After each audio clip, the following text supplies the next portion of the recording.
Honda Click version 2. Issue kay nabahaan nya nailapok sa sulod. Gikuha na ni kanang giilisa na ni lens kay na may inagi ano. Pati kay pagkakuha no trabaho. Na. Dako kay kang no? Yun sa kanang pagtrabaho.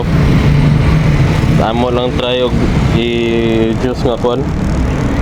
Hindi siya sudlan nagtubig siguro nagka-taod na ni balik. Okay. So, update. Kay. Kay. Update. Mao ni. Nagkuhanan jud. So, moto. Grabe glapok. Rinso na bahala na. Sige. Natiyuhan ni. Sige.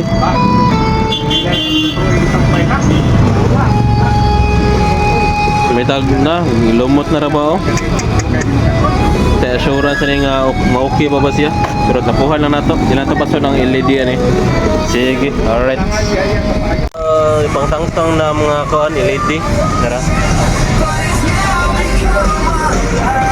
Ya, sudah tugas sabar.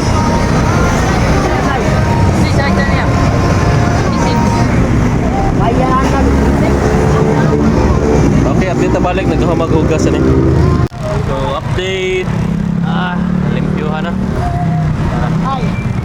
Nakahainam na. Ana.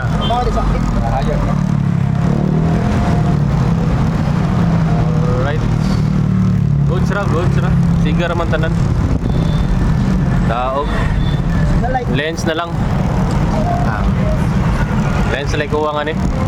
Alright. So, update. Tara, taod na niya. Tarong na ni Boss Renzo. Mo na ni. Seal na pod. Seal. Manaman. Mao gani, gisil na pod.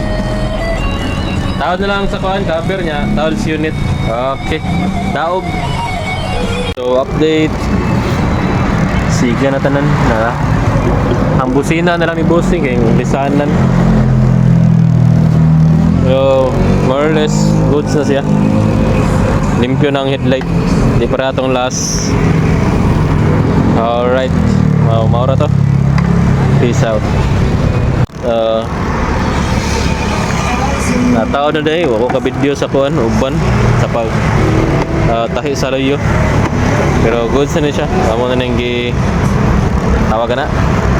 Gi-repair ang loyo ani sa assembly. Ya, tawad na po ang lens, tawad na sa unit. Alright. Update. Okay na, goods na. So, wata ka video sa uban kay busy man kay ganina gud. Pero lisag lens unya gitahi ang loyo sa assembly ani kay naik-crack dako kayo. So, repair pod nato dire. Alright, so mao ra to, Honda Click V3 nga blue. Peace out.